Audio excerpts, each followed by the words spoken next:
Donc pour remplir cette tâche, nous avons quatre panélistes qui seront certainement à la hauteur de cette tâche, et un panel là aussi équilibré, hommes-femmes. C'est une des règles fondamentales aujourd'hui à l'implication à la Banque de France.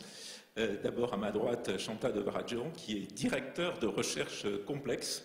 C'est un anglicisme, mais qui se comprend en français à la Banque mondiale. Sylviane Guillaumont, qui est professeure émérite à l'Université de Clermont-Ferrand et qui travaille aussi comme conseiller scientifique à la FERDI. Et comme l'a dit ce matin Patrick, j'aurais tant de choses à dire sur Sylviane que je ne continuerai pas compte tenu des contraintes de temps. Anne-Marie Guld, qui est directrice adjointe du département FMI, du département Afrique au Fonds monétaire international, et Monsieur Onaondo, qui est président de la commission économique de la CEMAC et qui a très gentiment accepté de remplacer au pied levé Régis Simongo, qui, comme Patrick l'a dit ce matin, n'a pas pu se joindre à ce panel. Comme je l'ai dit tout à l'heure, la tâche de ce panel est compliquée parce qu'il s'est dit beaucoup de choses dans cette journée, et je voudrais juste, à titre d'introduction, expliciter ou tenter d'expliciter à travers quelques remarques ce qui a été les échanges qu'il y a eu aujourd'hui, et je crois que j'oublierai un certain nombre de choses. Ces échanges ont permis de revisiter ou de donner des perspectives à un certain nombre de narratifs convenus sur les taux de change. Premier narratif convenu, le taux de change n'a pas d'effet à long terme, et donc une autre façon de dire ou de redire ce narratif, c'est il n'y a pas de sentier optimal qui passe par une déviation au taux de change d'équilibre, si tant est qu'il y ait des taux de change d'équilibre. Deuxième narratif qui a été revisité, c'est le narratif qui ressort du modèle asiatique, et donc un modèle de développement, un des éléments du modèle de développement asiatique qui a fait le succès de ce modèle, c'est une sous-évaluation constante du taux de change. D'ailleurs, si on combine ce modèle avec ce qu'on vient d'entendre, en termes d'émissions de CO2, ça veut dire qu'un modèle de développement passe par une augmentation des émissions de CO2. Et donc, si on le prend comme M. Ocampo l'a fait remarquer de façon très pertinente, d'une autre façon, ça veut dire qu'il faut laisser plus de marge aux pays pauvres, aux pays à faible revenu, pour se permettre de se développer sur le long terme en matière de contraintes d'émissions de CO2. Car on ne peut pas les empêcher, si on croit à ce narratif, de se développer à long terme. Troisième narratif qui vient de la crise asiatique, les modèles ou les régimes de change à taux fixe sont générateurs sur le long terme d'instabilité financière parce qu'ils entretiennent un aléa moral pour les établissements financiers et même pour les sociétés non financières, et qui les conduisent à prendre des risques de change excessifs. Quatrième narratif, pour les pays dans lesquels les institutions ont des problèmes ou des carences, la règle, et ça vaut en matière de change comme en matière d'autres types de politique économique, la règle est supérieure au discrétionnaire. Parce que l'économie politique fait que le discrétionnaire peut être influencé, manipulé par divers intérêts. Il n'y a pas suffisamment de protection des institutions. Et donc, ça a conduit le Fonds monétaire, à une certaine époque de son histoire, à favoriser les solutions dites de coin avec des régimes de change très fixes ou des régimes de change très flottants, où il y avait ces deux règles qui étaient suffisamment crédibles. Cinquième narratif, les régimes de change flottants, et ça c'est quelque chose qui a été aussi très souvent développé par le FMI, et on l'a retrouvé aujourd'hui dans les débats, les régimes de change flottants sont des régimes qui permettent mieux d'absorber les chocs. Et on a vu, M. Ocampo a dit ce matin, que peut-être avec ce qu'il a appelé la dominance de la balance des paiements, on pouvait aussi revisiter ce narratif pourtant extrêmement répandu. Sixième narratif, c'est l'idée qu'on peut appliquer, après une période de transition plus ou moins longue, à tous les pays et presque à tous les stades de développement, un régime pur de ciblage d'inflation. Un régime pur de ciblage d'inflation, ça veut dire aussi avec à la fois un compte de capital ouvert et une flexibilité totale des taux de change. Je crois que les exemples récents nous ont conduit, enfin l'histoire récente a conduit à revisiter assez largement ce narratif et notamment à souligner les conflits entre politique de change et politique monétaire, notamment pendant les périodes où il y avait des afflux importants de capitaux.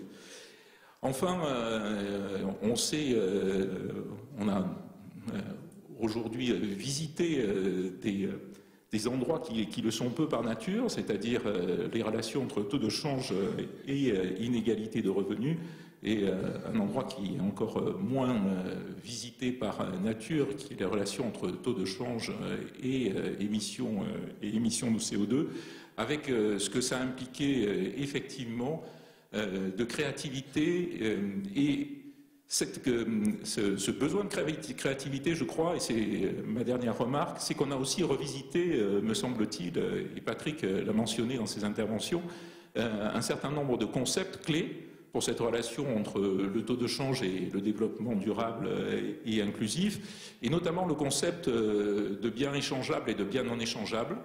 Et avec l'économie digitale et l'avènement de l'économie digitale, cette frontière entre biens échangeables et non échangeables va changer. Donc, comme fondamentalement le taux de change, c'est quand même le prix relatif des biens échangeables, ça nous invite peut-être à revoir notre logiciel. Une autre chose qui peut nous inviter aussi à explorer d'autres domaines, c'était l'intervention de Vera Songwe qui a mis en avant le lien entre taux de change et migration, qui est quelque chose qui n'est pas toujours effectivement suffisamment regardé, ou qui a été essentiellement regardé à travers l'effet contracyclique des remises de travailleurs immigrés, mais pas toujours en tout cas à travers ces effets sur les flux migratoires, et souvent effectivement parce que les flux migratoires sont par nature limités, notamment nord-sud, mais on oublie souvent qu'il y a des flux migratoires très importants sud-sud et que l'effet du taux de change sur ces flux est quelque chose d'important.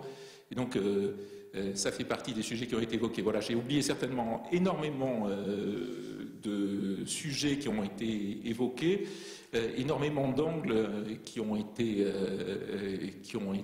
tentés, d'angles d'approche. Et je m'en excuse, mais je suis sûr que vous allez combler ce vide et nous donner surtout des réponses à toutes ces questions et à toutes ces nouvelles façons de regarder d'anciens paradigmes. Okay. Donc, merci beaucoup. Et j'aimerais commencer par dire que je suis ravi d'être ici, surtout d'assister à cette séance qui a été très, très intéressant, mais aussi de connecter avec des amis de longue date, y inclut Sylviane ici, et d'être parmi vous. Merci Bruno pour ce résumé très clair de discussion, parce que quand j'ai reçu le thème de cette conférence, je me demandais quel est le lien entre la politique de change et le développement durable. Je crois que j'ai demandé à Patrick aussi.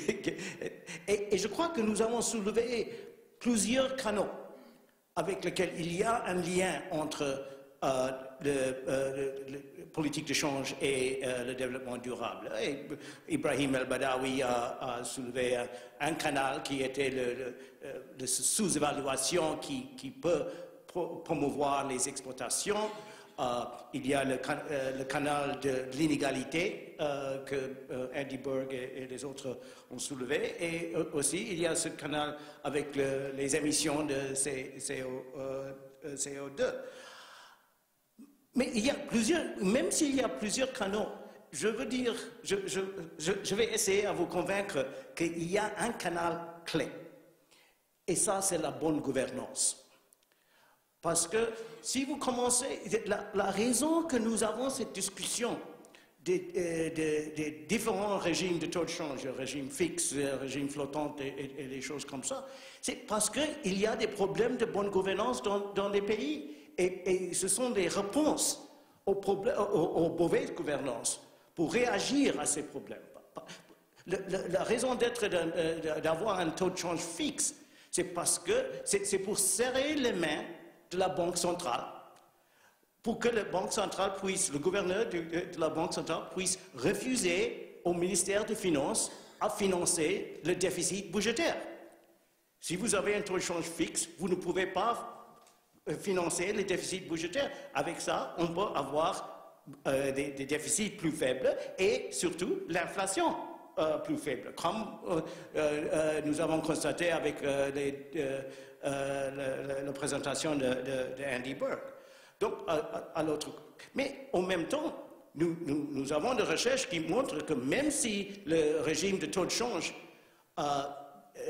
maintient l'inflation faible, le taux de change fixe, le taux de change fixe est aussi et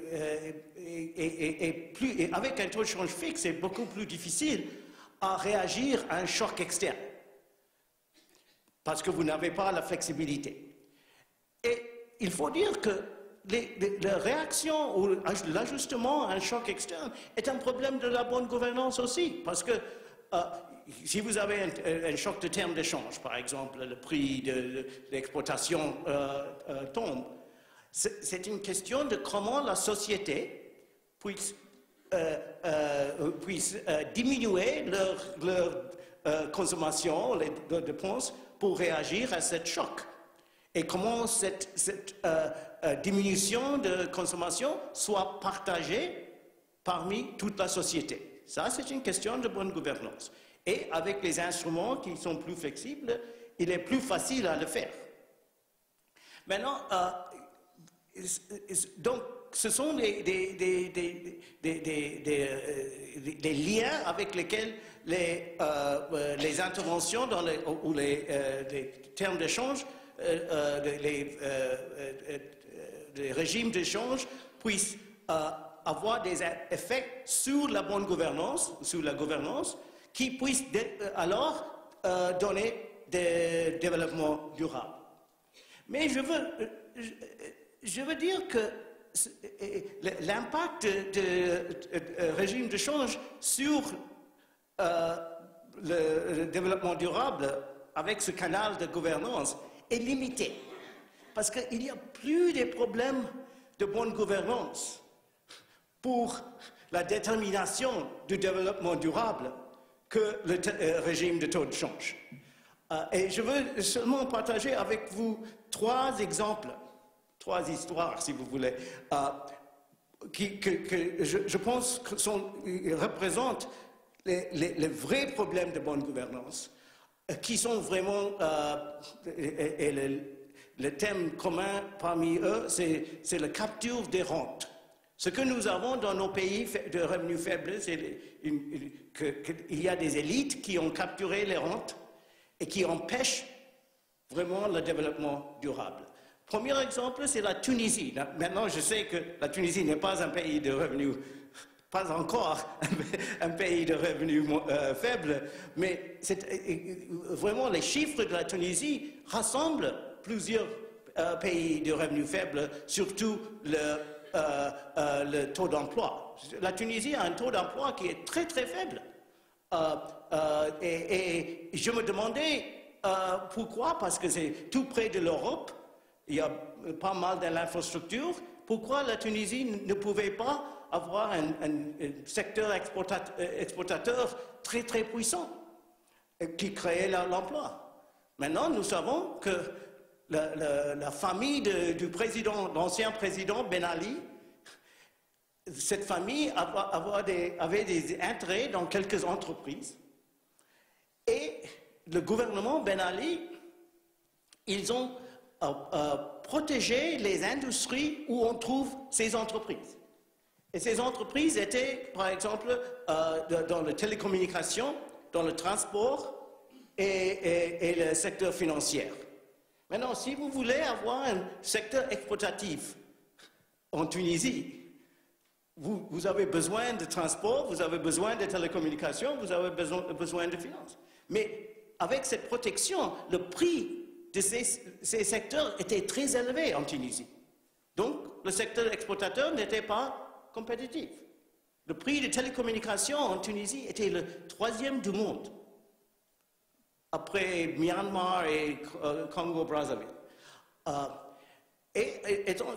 Avec cette capture, et je vous donne un seul chiffre, c'est nous avons fait la recherche et on peut partager, on peut diviser les entreprises Ben Ali et les autres entreprises en Tunisie.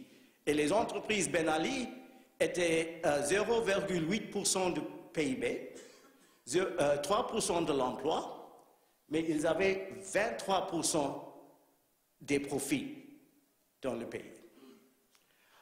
Deuxième exemple, c'est le transport en Afrique. On disait que un des problèmes pour l'exportation en Afrique, c'est que vous avez il y avait beaucoup de pays enclavés et les produits doivent aller sur les routes au port pour être exportés en Amérique ou en Europe ou quelque chose comme ça. Et ces routes, ils sont un peu difficiles à conduire, comme vous savez bien. Nous avons fait une étude sur les 4 couloirs plus importants, couloirs de transport en Afrique.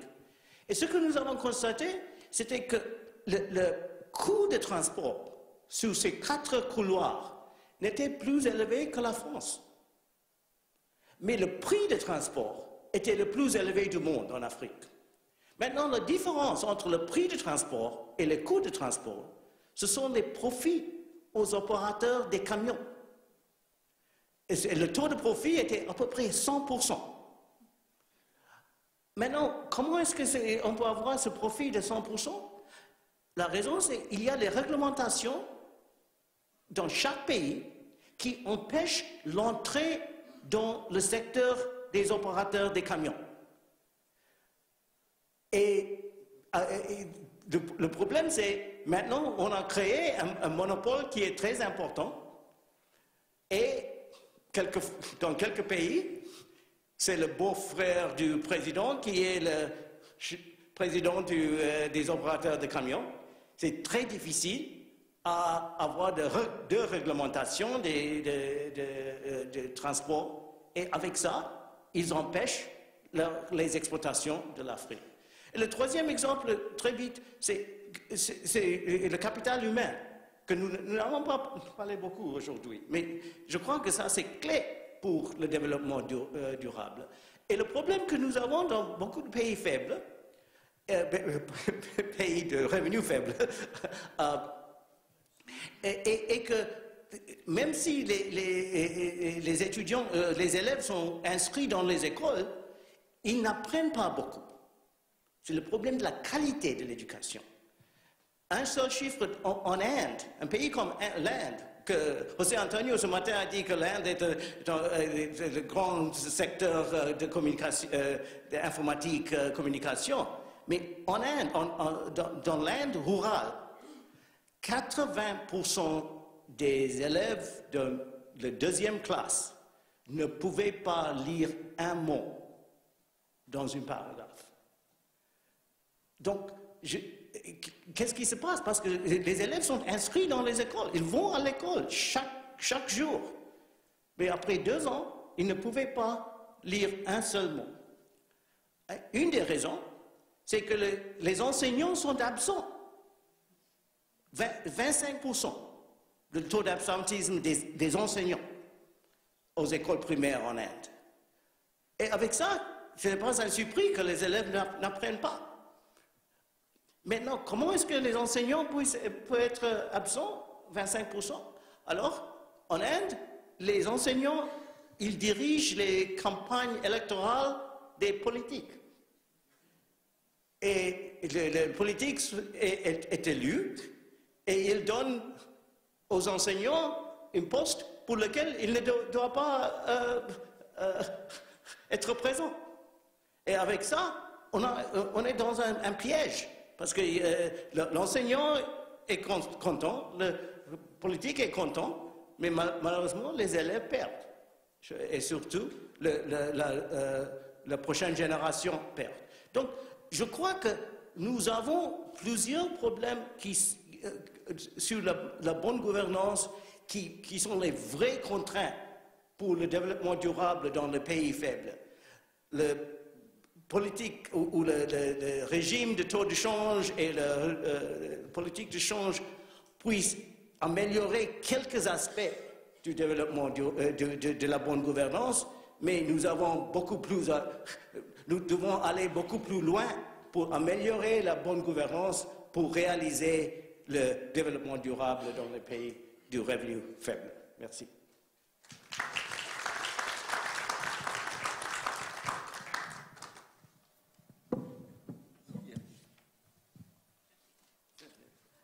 Oui, ça marche. Oui, je voulais dire que moi aussi, je suis très très contente d'être ici, parce qu'il y a tellement d'amis ici, sur l'estrade, et puis aussi dans la salle. J'aurais aimé revenir sur un thème qui a quand même été extrêmement abordé dans la première session, et qui était l'idée que pour favoriser la croissance et notamment le développement de l'industrialisation dans les pays pauvres, il fallait avoir systématiquement un taux de change sous-évalué. Bruno l'a évoqué. Et je voudrais apporter quelques arguments, peut-être qui n'ont pas été forcément dits au cours de cette journée. D'abord, je voudrais dire que naturellement, à court terme, personnellement, je pense que la dévaluation est un instrument extrêmement efficace pour promouvoir l'exportation, et dans une certaine mesure, plus dans les pays pauvres que dans les pays développés, parce que dans les pays pauvres, ils sont preneurs de prix, et donc quand on dévalue la monnaie, on ne risque pas d'avoir une détérioration des termes de l'échange ou un effet pervers de la balance de la dévaluation sur la balance commerciale. Mais naturellement, je vais mettre quand même un petit bémol, parce que pour que la dévaluation à court terme ait un effet, il faut qu'il y ait les autres facteurs de production qui sont là, et notamment il ne faut pas qu'il y ait une mauvaise gouvernance qui empêche en fait l'efficacité dans la croissance des exportations. Mais je ne reviens pas sur la bonne gouvernance parce que tu as largement développé. Mais en fait, la question que nous avons posée, n'est-ce pas, en parlant du développement durable, c'est de se demander quelle était la politique de change à long terme. Et au fond, est-ce que maintenir de façon durable une sous-évaluation de la monnaie, est-ce que c'est vraiment une façon de produire le développement durable? Et je crois que dans la thèse de Rodrigue, il y avait quand même cette idée que la sous-évaluation permettrait le décollage et le développement durable des économies les plus pauvres. Alors, je voudrais poser une première question. Est-ce souhaitable politiquement? Alors, comme l'a rappelé Andy, n'est-ce pas, quand on dit qu'on va dévaluer la monnaie, ça veut dire qu'on va réduire le salaire réel, on va réduire la consommation, on va augmenter l'exportation. Et dans les pays pauvres, il ne faut pas oublier qu'ils ont une préférence pour le présent qui est plus élevée que dans les pays plus développés, parce que plus on est pauvre, plus au fond on se préoccupe de l'immédiat.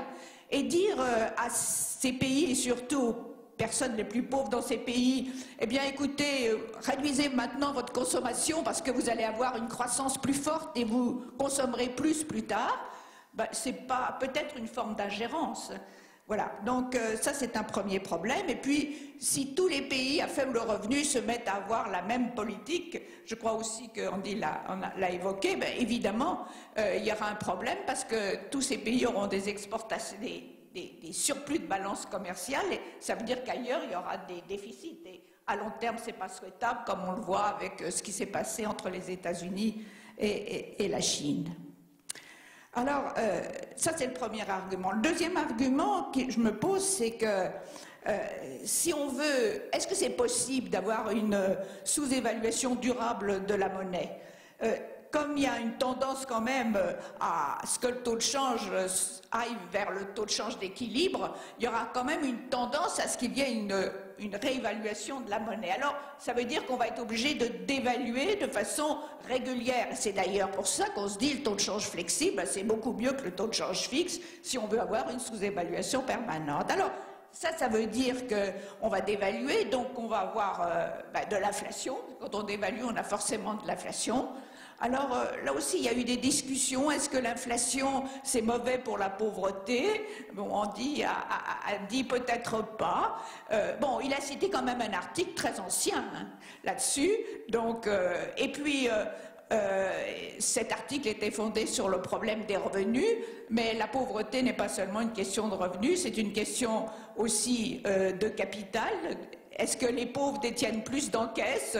Andy a dit non, c'est pas sûr, mais enfin, moi j'aurais tendance à dire que les pauvres, bon, c'est en particulier des entrepreneurs pauvres dans le secteur informel, et pour investir, pour se développer, il faut qu'ils aient des encaisses. C'est le fameux effet McKinnon.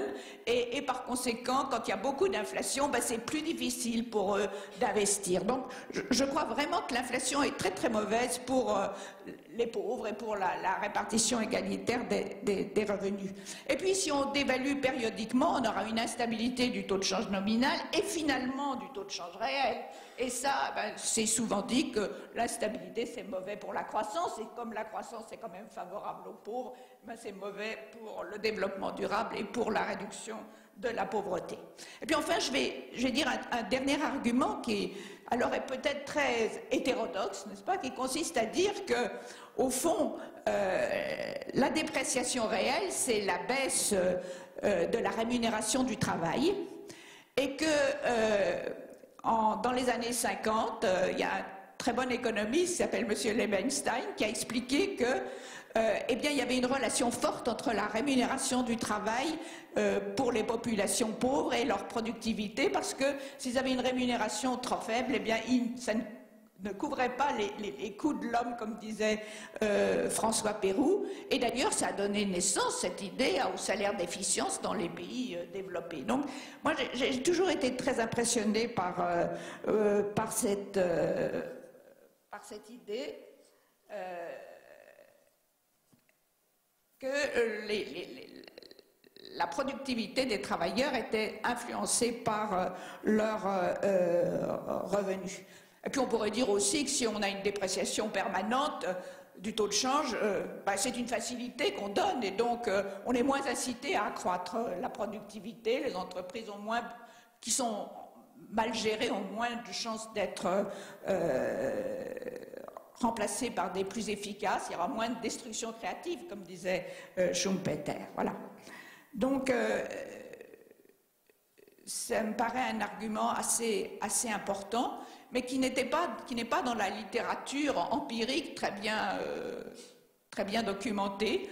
Alors, personnellement, j'ai essayé d'apporter 2 témoignages en faveur de cela. Le premier, c'était une étude que j'ai faite avec Ping Yuan, chinoise qui est ici et qui est chercheur au CERDI, sur la Chine.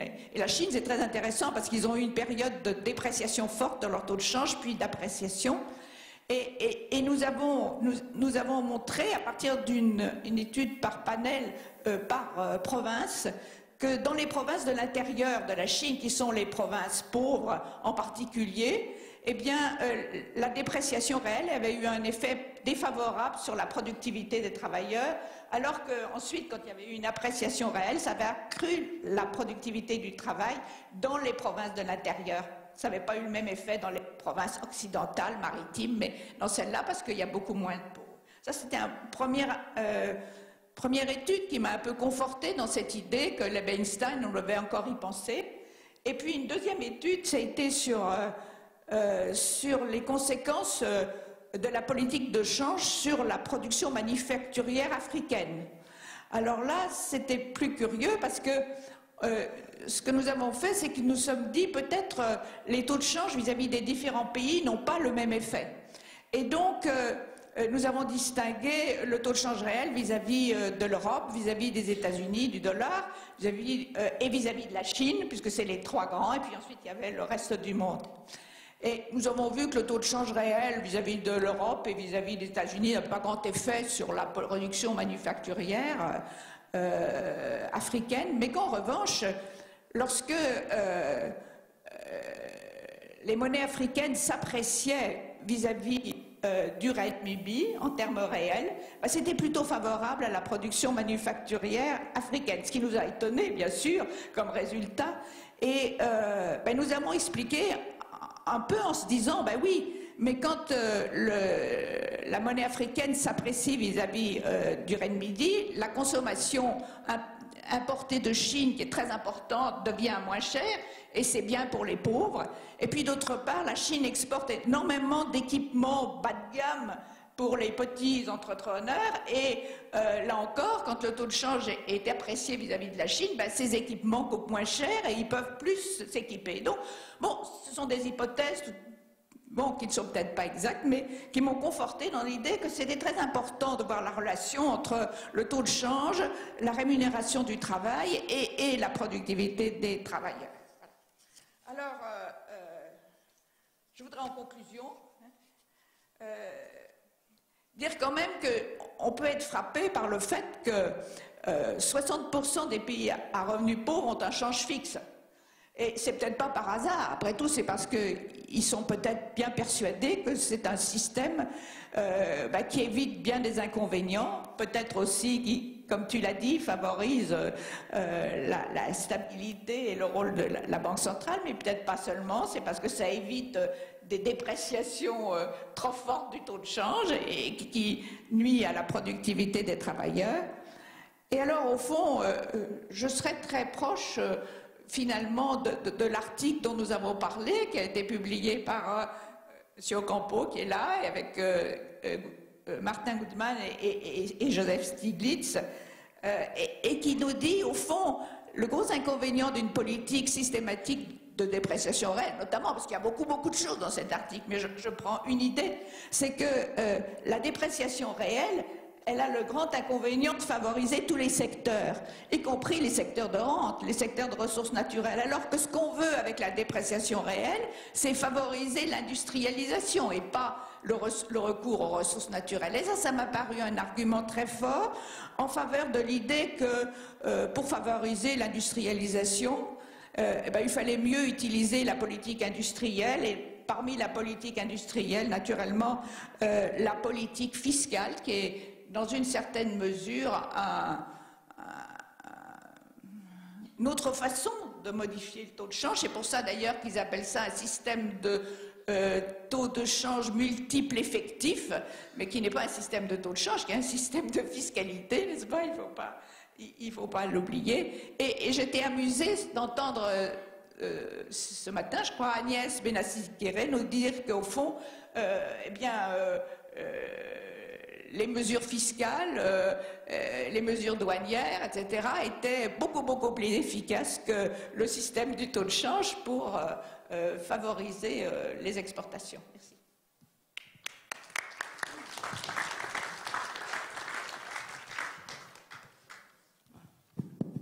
Oui, ça marche aussi. Bon après-midi et merci beaucoup pour l'invitation à cette conférence vraiment très intéressant et stimulant. Comme d'autres collègues, malheureusement, je dois faire mon intervention en anglais, mais on peut certainement plus tard discuter en français. So we have heard in this conference. On a entendu dans cette conférence un grand nombre de problématiques liées au régime monétaire, au taux de change dans les pays en développement. Moi, je vais me concentrer sur ce qui, pour moi, est la grande question. Pour moi, c'est lié aux travaux qu'on mène au FMI, et c'est lié au taux de change fixe par rapport à tout ce qui n'est pas fixe pour les pays à faible revenu, et pour savoir si on a une solution pour tout le monde. J'aimerais rappeler tout le monde que dans un monde sans friction. Le taux de change nominal ne devrait pas en avoir un impact sur les véritables résultats, mais on a entendu différentes interventions sur des preuves empiriques et il y a quelques points que j'aimerais souligner à ce propos. On a des preuves empiriques qu'il y a une différence dans les résultats économiques, donc il s'agit de voir de près pourquoi c'est le cas. Est-ce qu'il y a des rigidités? Est-ce qu'il y a des valeurs dans les taux de change en soi? Et si c'est le cas, quels sont les critères ensuite qu'on devrait utiliser pour choisir les régimes de taux de change? Comme la Sylviane nous a rappelé, en fait, il y a une préférence dans les pays à faible revenu pour des taux de change fixes, donc la majorité, des taux de change nominaux avec des limites légales sur la façon dans quelle mesure peut changer ce taux de change. Et très peu de pays à faible revenu laissent flotter officiellement les choses. Et il est intéressant de noter également depuis la crise financière mondiale, si on regarde le développement des régimes de taux de change, beaucoup de pays sont passés vers des taux fixes que dans le sens contraire en Afrique, où on retrouve les pays, le plus de pays de revenus plus faibles. La partie fixe est plus importante qu'ailleurs pour ces mêmes types de nations ailleurs. Les 2/3 des ressources pays à ressources naturelles ont des taux de change fixes. Nonobstant ce qu'on a entendu, ça veut dire les taux de change souples pourraient faciliter des ajustements. Dans les pays près de l'Afrique, dans les pays qui sont plus ouverts au flux des capitaux, là on voit une prévalence d'arrangements plus souples, flexibles, mais tous les pays ne rentrent pas dans cette catégorie. Pour ce qui est maintenant de ce qui se passe dans les pays eux-mêmes, il faut reconnaître que les taux de change, c'est une question politique essentielle qui a un impact sur des tas de groupes et qui est discutée très largement. J'aime me rappeler la récente expérience des discussions très émotionnelles sur les arrangements, les dispositifs en termes de CFA. Personne n'est indifférent là-dessus. Il y a différents points de vue là-dessus, mais c'est là quelque chose en tout cas qui fait que les gens se cristallisent là-dessus. Un autre point que j'aimerais faire à ce propos, la crainte de laisser flotter, qui a été mentionnée plus tôt, avec deux pays, le Nigeria et le Ghana, qui sont passés par des problèmes économiques récemment, ces deux pays, avec des arrangements nominalement plus souples, flexibles, mais il y avait la crainte quand même que si vous laissez un ajustement du taux de change, cet ajustement créerait beaucoup trop d'autres problèmes. Et finalement, ils ont utilisé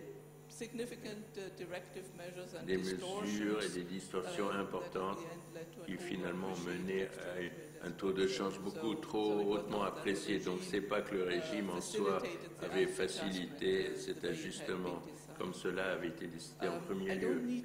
Pas plus besoin de parler beaucoup des conclusions empiriques formelles pour ceux qui sont intéressés. En 2016, à la FMI, on a fait une étude sur les pays africains à faible revenu notamment, et la plupart des résultats sont très semblables à ce qui a été mentionné ici, des taux de change fixes, des inflations plus faibles, des grands avantages pour les taux de change flexibles. Mais un point qui est intéressant ici, c'est que notre étude montre qu'avant 1990, le grand avantage de la croissance n'existait pas, c'est quelque chose qui est venu plus tard. Donc après 1990, les taux de change, les pays avec des taux de change flexibles avaient une croissance de 1 à 2% plus élevée que ceux qui avaient un taux de change fixe, mais pas avant. Si on examine maintenant quelle est la source de ces différences, Les pays à faible revenu avec des taux de change fixes généralement avaient une plus faible inflation. Cependant, l'inflation n'était pas suffisamment faible pour empêcher une véritable appréciation.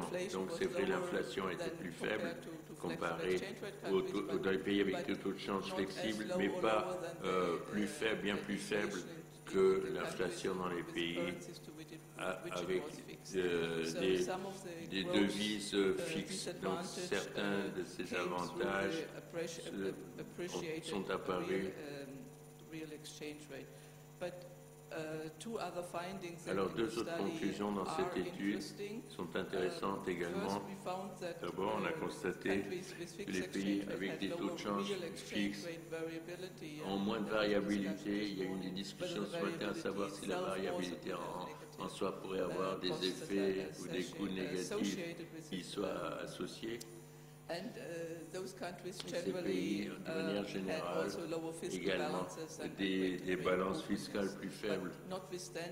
Nonobstant ces éléments-là, positifs dans l'ensemble, on a remarqué qu'il y a avec ces résultats, et la question est la suivante: est-ce qu'on devrait recommander que tous les pays à faible revenu devraient laisser flotter? Eh bien, je dirais, il ne faut pas se précipiter vers ce genre de conclusion qu'on pourrait avoir. Il y a des questions importantes qu'il faut considérer avant de décider de tel ou tel régime de change. D'abord, il y a des conditions structurelles très importantes qui diffèrent d'un pays à l'autre, et beaucoup de ces obstacles ne sont pas corrélés au régime de taux de change. J'ai travaillé beaucoup sur le CEMAC. Dans les dernières années, je ne peux pas imaginer que si le CEMAC aujourd'hui devait laisser flotter, on verrait le genre de diversification de l'industrialisation se faisant bien plus vite que dans le cadre du régime actuel. La stratégie de croissance doit se concentrer sur les questions les plus importantes. Le régime de taux de change peut être une mesure soutenante, mais il faudrait qu'elle se fasse dans le contexte d'autres réformes très importantes en même temps. Également, il y a la partie économique et politique de toute cette question. Les politiciens dans les pays à faible revenu valorisent la prédictibilité du taux de change nominal. Les taux de change nominaux et leur variabilité peuvent provoquer des problèmes importants pour la gestion économique d'un pays. En même temps, on a entendu parler d'un point important, c'est la question de la dette étrangère, et clairement, là également, la question de la prédictabilité des intérêts par rapport à la dette extérieure, cela peut avoir des limitations importantes dans la façon de mettre en place des politiques de taux de change. Ensuite, il y a la question de la des capacités de mise en œuvre. Les taux de change fixes, par conception, sont plus simples et nécessitent moins de problèmes que les régimes modernes nécessiteraient. Ils sont plus transparents et plus faciles à expliquer au public. Des taux de change plus flexibles, sans des capacités institutionnelles suffisantes, à ce moment-là, ont été tentés dans un certain nombre de pays et souvent ont mené à des problèmes et à des manques de transparence. Donc, pour terminer, avec une réponse à la question est-ce qu'on a une solution unique pour tout? Eh bien, mon point de vue, c'est que non, ce n'est pas le cas, mais il y a une série de recommandations pour les pays qui les aideraient à éviter certains des pièges typiques du choix des régimes des taux de change. D'abord, des pays avec des taux de change fixes et les pays dans des unions monétaires n'ont pas besoin de se précipiter vers un changement. Mais ce qu'il faut faire vite, c'est d'éviter une appréciation ou de maintenir en vie des taux de change trop appréciés pendant trop longtemps. Cela implique, comme on le sait tous, une discipline fiscale, faire en sorte que l'inflation reste basse et avoir les bons tampons pour résister au choc.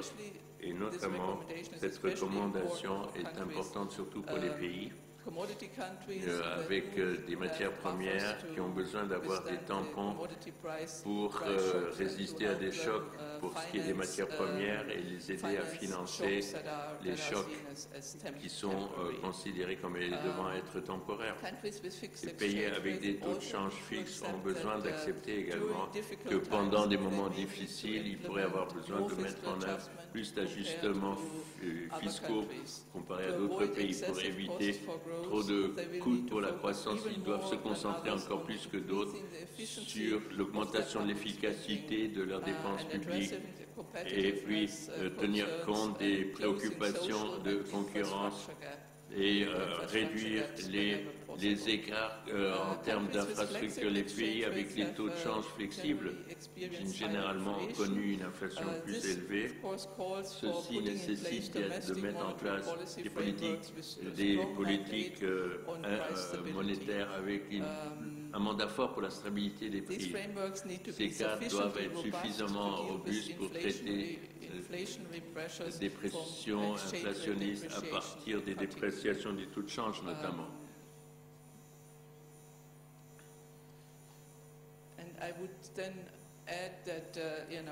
D'autre part, on a eu cette discussion à savoir si ces pays auraient besoin d'avoir des tampons. Je pense que même des taux de change flexibles dans les pays doivent avoir suffisamment des tampons en termes de devises étrangères. On vous passer la parole. Je sais que Chanta doit nous quitter, donc si tu veux dire un dernier mot. Je m'excuse, mais j'ai un Eurostar de train à Londres. Ben, en tout cas, merci beaucoup, merci d'être venu et bon retour à Londres. Monsieur le Président, là.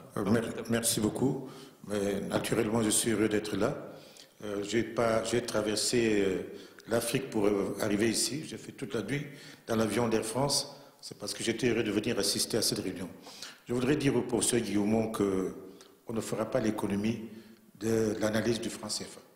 Je crois que, à la place où je suis, en tant que président de la Commission économique de l'Afrique centrale, je crois que ce débat est devenu d'actualité dans nos pays. Je préfère vous le dire comme ça. D'autant plus que je me trouve ici, à la Banque de France, qui est vraiment le centre des centres. Donc je pense qu'on ne fera pas l'économie pour mille et une raisons. Il y a un professeur qui a dit que, bon, il est pour le franc CFA. Il n'y a pas de problème. Il y en a des pour et des contre. Je crois qu'on ne fera pas une analyse, on ne fera pas une réforme cosmétique. Ce n'est pas seulement une affaire de franc CFA. La dénomination ne veut absolument rien dire. On peut mettre de Cori, tout ce qu'on veut, mais on ne fera pas d'économie de cette... Le problème, vous le savez très bien, vous les jeunes économistes qui sont dans la salle, c'est d'abord le compte d'opération. Beaucoup estiment qu'il n'y a pas de raison, même s'ils ne reconnaissent les avantages de ce compte d'opération, parce qu'aujourd'hui je suis dans la zone franc, dans la zone CEMAC, où les devises sont à 2,5 mois. On était très loin, il n'y a pas très longtemps. Sans le compte d'opération, on aurait eu de gros soucis, je peux vous le dire. Mais on reconnaît aujourd'hui, les gens en Afrique disent qu'il n'y a pas de raison qu'on mette un certain nombre de devises au compte d'opération. Voilà le premier problème. Le deuxième problème, c'est le taux de change. Il est évident que, qu'on le veut ou pas, il est attaché à l'euro. Or, moi, j'ai assisté au comité monétaire à Malabo, de la Guinée équatoriale. L'euro s'apprécie par rapport au dollar, et c'est rédhibitoire pour nos économies. Donc, il le supporte de moins en moins. L'autre problème, c'est le taux fixe. Parce qu'ils estiment qu'à tort ou à raison, quand il y a des problèmes que nous connaissons, on devrait pouvoir manipuler le taux. Donc, ces problèmes sont sur la table. Je crois qu'au lieu de laisser le débat aller dans tous les sens, il est bon que consciemment, on s'installe pour en parler. Dans un lieu aseptisé, dans un lieu où les gens se comprennent. Parce qu'aujourd'hui, il y a les héros de l'anti-franc CFA, sans parfois savoir le bien fondé de ce qui se passe.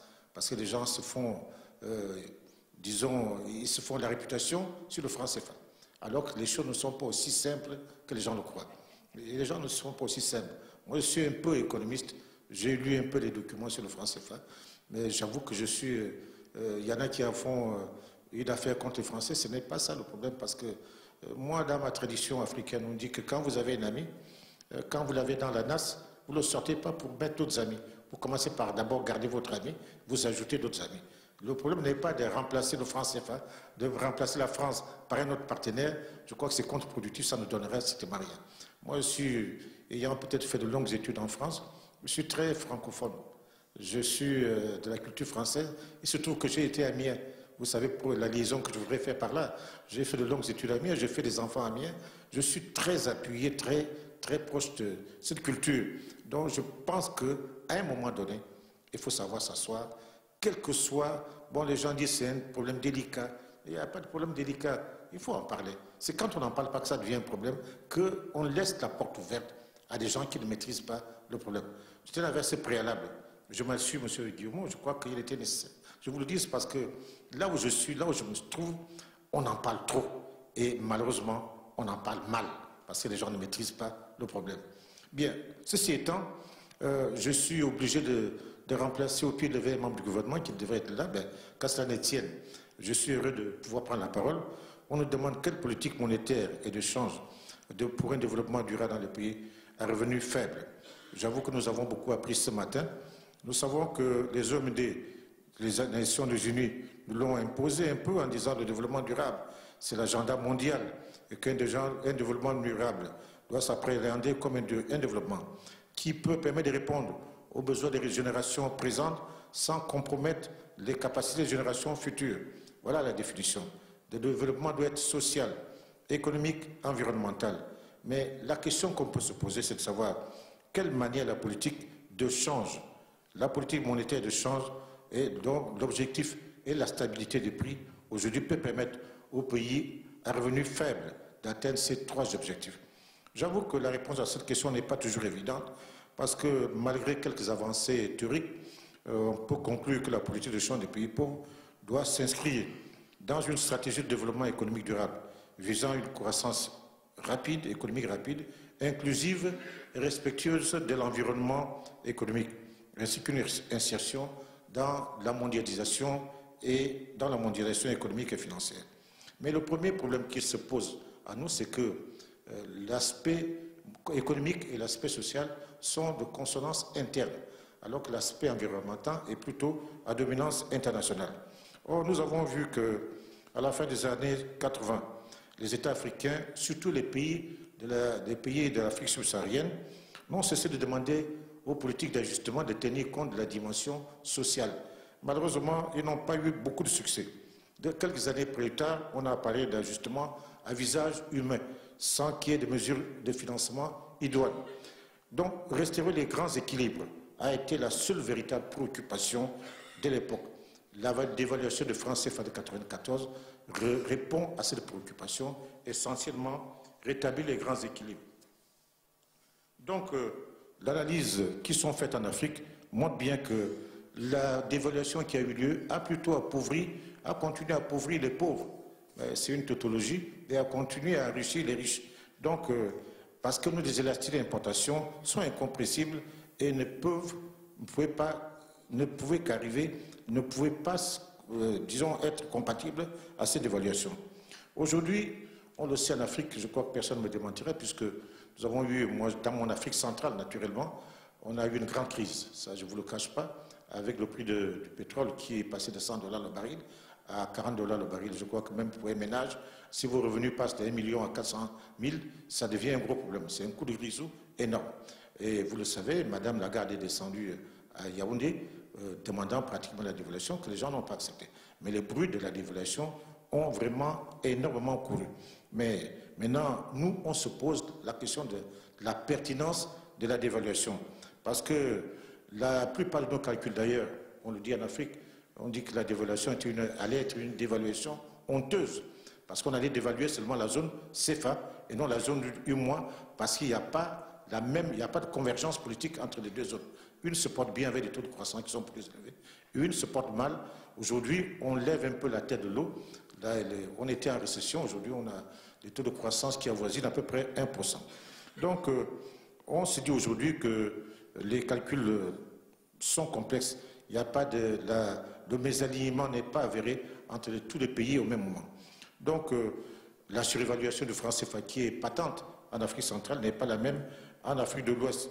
Mais, puisque en Afrique de l'Ouest, on a des taux de croissance qui sont beaucoup plus élevés qu'en Afrique centrale. Je crois que j'ai entendu 6% ce matin. Nous, on tourne aujourd'hui dans l'ensemble de la zone à 1%.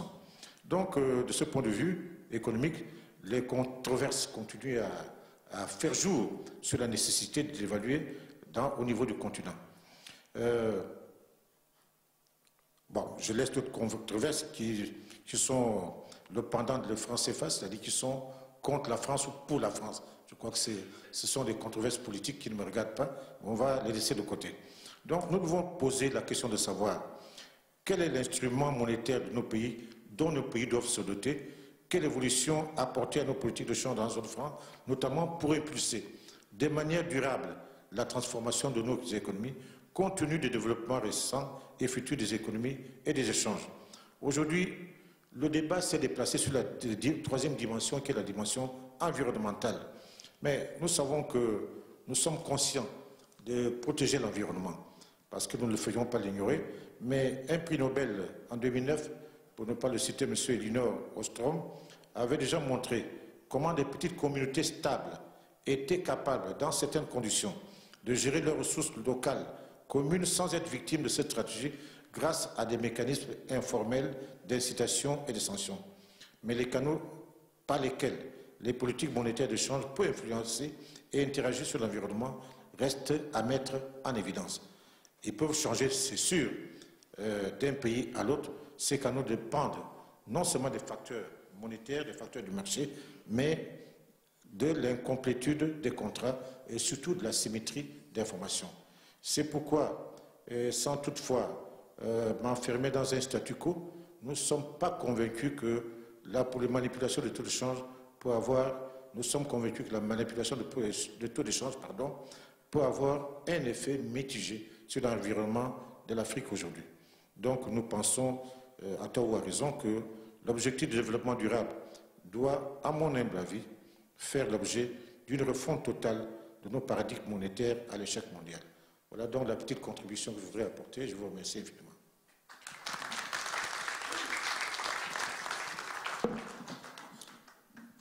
Merci, Monsieur le Président, d'avoir lancé le débat. Je suis sûr qu'il y a des questions ou des remarques dans la salle. Monsieur, oui.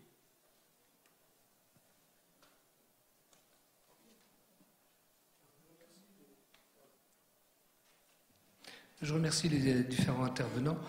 Il y a une question de fond qui n'a pas été abordée depuis ce matin, c'est que c'est l'incidence des taux de change, des taux de parité des monnaies de réserve, à savoir l'euro et le dollar, sur les politiques de change dans les pays à faible revenu. Parce que cette incidence, elle n'a pas été mise en valeur dans toutes les interventions que j'ai écoutées depuis ce matin. Or, ça me paraît être un élément très important dans la fixation de la politique de change dans ces pays. Voilà.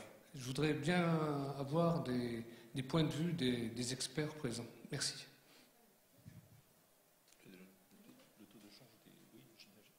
Le taux de change des grandes monnaies. Yes, that is a very important question. At the same time, you cannot talk about it without looking at the trade relations at the fact that the raw materials, no matter what the country is taking, tend to be invoiced sont facturés en dollars.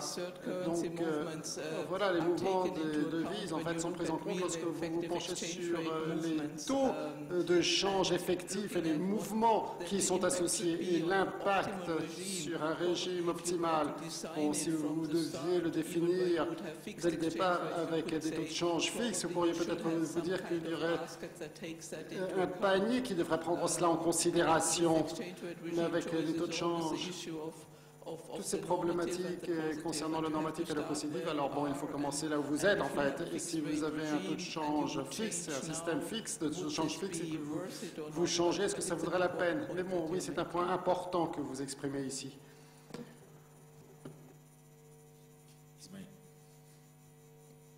Merci. Oui, Madame Gould a donné un peu la position officielle du FMI sur la question de choix de régime de change. C'est-à-dire que, bon, en gros, il n'y a pas de vérité absolue. Mais je me souviens d'un article de Mme Guillaumeau qui semblait dire que pour les pays de la zone franc, il fallait peut-être se diriger vers un régime de change intermédiaire avec des bandes de fluctuations glissantes. Ma question, c'est de dire, les pays aujourd'hui, quand même les pays africains de façon générale, c'est vrai, c'est des pays pauvres, ce sont des pays dont l'offre extérieure est dominée par les matières premières, donc soumis à des chocs exogènes. Mais on a vu dans la période récente que ces pays sont de plus en plus sur les marchés internationaux. Nous, dans la zone UEMOA, on voit la Côte d'Ivoire, le Sénégal, qui en très très peu de temps se sont engagés sur les marchés internationaux de capitaux. Et donc, quels sont les critères aujourd'hui qui doivent être dominants pour choisir un régime de change? Est-ce qu'on peut dire quel est le régime de change préférable? Ma question, c'est à Mme Guillaume. Je vous remercie. Anne-Marie, je crois que c'est directement à toi qu'est adressée la question. Well, this is another very important but difficult question très importante mais très difficile à répondre. La problématique, de nouveau, si nous devions mettre en place un système de taux de change pour l'Afrique de l'Ouest, l'UEMOA par exemple, ou d'autres pays, nous ne définirions pas un système tel qu'il existe aujourd'hui. Mais si vous vouliez avoir un système optimal, vous devriez démarrer là où vous êtes aujourd'hui et vous penchez sur les coûts de transition, de changement, et vous demandez si c'est possible au sein du système actuel et avec les avantages qu'il possède, parce que ce n'est pas vraiment quelque chose qui peut fonctionner dans tous les cas. Est-ce que c'est vraiment quelque chose qui vous permet d'avoir des taux de change compétitifs? Et je pense qu'il est possible de faire cela. Bon, ceci étant dit, s'il y a un sentiment politique, si vous avez des taux de change fixes, et dans certaines circonstances, il faut vous ajuster fiscalement parlant que dans un autre système. S'il y a un consensus politique et qui vous aide à vouloir changer ce système, alors vous devriez vous poser la question quant à la façon dont ce système pourrait être changé. Excusez-moi, ma réponse est compliquée, mais bon, c'est un point qui a fait l'objet d'une discussion avec vous ainsi qu'avec d'autres personnes, et je pense qu'il n'y a pas vraiment de données qui nous montrent que vous devez vraiment changer un système à tout prix maintenant, comme cela, rapidement. J'ai l'impression que vous ne posez pas la question de façon générale, parce qu'elle est très difficile, mais plus particulièrement pour les pays de la zone franc. Alors, quand on regarde l'ensemble des systèmes de change, il est évident que ce qu'on appelait les systèmes en coin, c'est-à-dire par exemple une caisse d'émission ou bien un flottement pur, ce n'est pas souhaitable dans les pays de la zone franc. La caisse d'émission parce que c'est trop rigide, et le flottement pur parce que pour avoir un flottement pur, il faut avoir un marché financier international intégré, un marché financier national intégré au marché financier international, avec une liberté des mouvements de capitaux, et qu'il n'est probablement pas souhaitable que dans les pays de la zone franc, il y ait une parfaite liberté des mouvements de capitaux. Alors, le choix, c'est entre un régime de change fixe ajustable, comme est à l'heure actuelle, ou un système de flottement contrôlé. Mais dans le cas de la zone franc, il ne faut pas oublier que ce sont deux unions monétaires. Et deux unions monétaires qui n'ont pas comme d'ailleurs l'Europe, d'autorités politiques à leur tête. Et donc, quand on a un flottement de la monnaie, ben, il faut savoir qu'est-ce qui va décider d'intervenir ou de ne pas. Parce qu'un flottement géré, la Banque centrale intervient ou n'intervient pas sur le marché d'échange. Et donc, si on avait un flottement géré, ça veut dire que les gouvernements, les États, perdraient le choix du taux de change. Hein. Alors, ces États ont déjà accepté de perdre leur souveraineté monétaire puisqu'ils ont une banque centrale multinationale. Moi, la question que je me pose, c'est est-ce que les États de la zone franc sont prêts à abandonner aux banques centrales le choix du taux de change, hein? C'est ça la vraie question. Hein. Donc, c'est une question politique. Bon, ensuite, est-ce qu'il vaudrait mieux avoir un système de flottement dirigé qu'un système de change fixe? Je ne suis pas sûre que ça ferait tellement de différence, hein, parce que quand on a un change fixe, bon, évidemment, le problème, c'est que c'est difficile de dévaluer parce qu'on est en union monétaire. Hein. Mais moi, je serais plutôt plus favorable, enfin une solution, me semble-t-il, pour accroître la flexibilité, c'est de dire que la décision de changer la parité ne se fait plus à l'unanimité, mais à la majorité des États. Parce que ce qui gêne le changement, c'est qu'il faut avoir l'unanimité des États. Il y en a toujours un qui n'aura pas envie. Hein. Donc c'est très très difficile. Mais si c'était une majorité, ce serait plus facile de dévaluer et ça laisserait aux États, au gouvernement encore, la maîtrise de leur taux de change, en tout cas à la majorité d'entre eux. Tandis que s'il y avait un flottement géré, ben, il abandonnerait cette souveraineté. Alors peut-être qu'ils sont prêts, mais je n'en suis pas sûre. Merci Sylvia. Juste pour compléter sur les coûts de coordination dans une union monétaire, imaginez que dans la zone euro, nous n'ayons pas la règle d'avoir un flottement libre et qu'on ait une politique de change gérée. Vous vous imaginez combien de nuits à Bruxelles et à Francfort il faudrait passer pour négocier les éléments de cette politique de change, combien d'interventions on irait faire, etc. Donc, dans une union monétaire, il y a des coûts de coordination élevés, et c'est vrai que là, la règle permet, que ce soit un taux de change fixe ou un taux de change totalement flottant, la règle permet de limiter ces coûts de coordination. Monsieur ? Je vous remercie, Monsieur le Président. Un des panélistes intervenait en mettant l'accent sur la gouvernance. Et comme on le sait, la gouvernance, selon se dire, pourrait impacter le développement durable. Mais seulement, je me dis, il y a plusieurs sortes de gouvernance. Il y a des gouvernances qui, en fait, favorisent donc les décideurs politiques, parce qu'il a pris l'exemple du secteur du transport et autres, par exemple, dans un pays donné, qui caporalisait tout et pour y entrer, c'était d'accord avec la bannière. Mais moi, je me dis qu'il faut peut-être parler en termes de bonne gouvernance. Parce qu'il y a gouvernance tout court et il y a bonne gouvernance. Parce qu'il y a des gouvernances que certains décideurs mettent en place, mais qui sont tout à fait subjectives, qui sont intéressés, mais qui ne sont pas des gouvernants dans le sens qu'on voudrait lui impliquer. Par ailleurs, le panéliste avait continué pour dire que le développement durable pourrait également passer par la réduction de la consommation. Je m'étais un peu porté en faux. Je dis, mais dans les pays à faible revenu, les gens qui sont là gèrent la pauvreté. Bon, allez demander à ces gens-là, qui ont des revenus insignifiants, de pouvoir réduire leur consommation. Est-ce n'est pas une asphyxie qu'on leur imposerait, même si c'est une voie parmi tant d'autres pour tendre vers la croissance ou pour tendre vers le développement durable? Voilà autant de préoccupations que j'avais, Monsieur le Président, que je voulais peut-être que je puisse avoir un peu d'éclairage là-dessus. 8 minutes, parce que j'ai une bonne nouvelle et une mauvaise nouvelle. La bonne nouvelle, c'est que je ne ferai pas de conclusion de ce panel. La mauvaise nouvelle, c'est que nous devons tous être sortis à 18h30 et donc que ce panel va se terminer à 18h15. Donc, je vais peut-être vous demander, tout en répondant à la question, 2 ou 3 minutes chacun d'intervention, de conclusion, si vous le voulez bien. Peut-être en commençant par vous, Monsieur le Président, puisque sur ces questions de gouvernance, ce sont les autorités de gouvernance qui sont interpellées.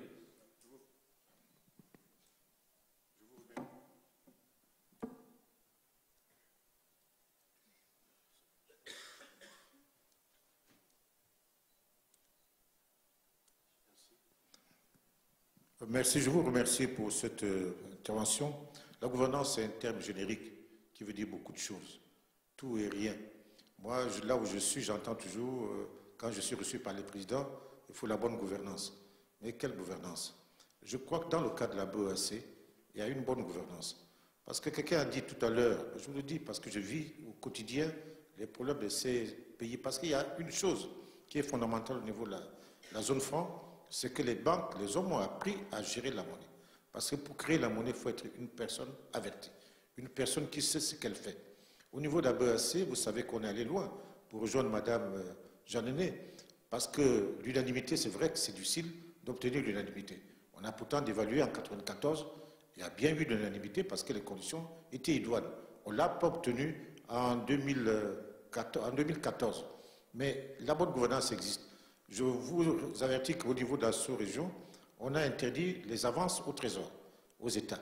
Donc les États, on ne peut pas dire qu'on crée de la monnaie en faisant tourner la planche à billets. Non, les États sont vraiment mis au pain sec. Je pense que la gouvernance, il faut commencer. Il faut commencer. Quand on a commencé, on devrait pouvoir. C'est un état d'esprit. Je crois qu'au niveau d'Afrique centrale, il y a peut-être des institutions qui ne sont pas bien gouvernées, mais concernant la Banque centrale, je crois qu'il y a d'autres problèmes. Elle n'est pas complètement indépendante, elle est quand même, elle ne reçoit pas toujours les directives des États, puisqu'elle peut quand même avoir un certain nombre de directives, puisque les Français, pour certaines décisions, sont là, où ces décisions ne peuvent être prises qu'avec un consensus et la présence des autres. Donc, concernant le problème de réforme au niveau de la zone franc, je crois que nous sommes pour les réformes, parce que ça fait des années que cette zone franc existe. Il est évident qu'à un certain moment, compte tenu des évolutions qui sont perceptibles aujourd'hui en Afrique, compte tenu du fait qu'il y a de nouvelles générations d'hommes, de femmes qui sont là, qui ont peut-être d'autres idées, qui sont moins attachés que nous au colonialisme, aux intérêts particuliers. Donc, je crois que cette génération veut que les choses avancent. Et nous ne pouvons qu'accepter que ces choses avancent. Bon, voilà ce que je peux ajouter comme élément, en remerciant l'opportunité que vous m'avez donnée de vendre un peu ma zone qui est très peu ou mal connue. On connaît l'UMOA, on connaît très peu la CEMAC. La CEMAC, pour les gens qui restent dans la salle, c'est 6 pays. Dans les 6 pays, il y a un qui est enclavé, il y a 2 qui sont enclavés. Pour les problèmes que nous avons évoqués ici, c'est le Tchad et la République centrafricaine. La République centrafricaine qui vient de signer un accord de paix, et ça nous agrée, parce que ça permettra peut-être de booster la croissance dans ces pays. Il y a 5 pays qui sont des pays pétroliers. Vous comprenez très bien les problèmes en cas de baisse, parce que malheureusement, le syndrome hollandais, beaucoup se sont couchés, adossés aux recettes pétrolières, n'ont pas pensé diversifier leurs économies. Les pays qui sont les plus résilients, c'est le Cameroun et un peu le Gabon, parce qu'il y a une meilleure diversification au Cameroun et avec une dimension économique qui est beaucoup plus grande, parce que le Cameroun, toute la zone fait 40 millions d'habitants, le Cameroun à lui seul fait 40% du PIB. Le Gabon et les autres pays ne sont pas très diversifiés. Si bien qu'aujourd'hui, la contrainte forte, c'est de diversifier les économies, faire en sorte qu'on n'importe pas tout et rien. On a aujourd'hui au Gabon 400 milliards d'importations alimentaires dans un pays où vous jetez n'importe quoi, ça pousse. Parce que les gens le syndrome hollandais a tué l'agriculture. Et là aussi, il faut revenir aux fondamentaux pour obliger les gens à travailler la terre. Parce que la terre, elle ne ment pas. Quand vous produisez, elle donne toujours les résultats, ce que vous mettez. Donc, nous avons un travail foncier à faire.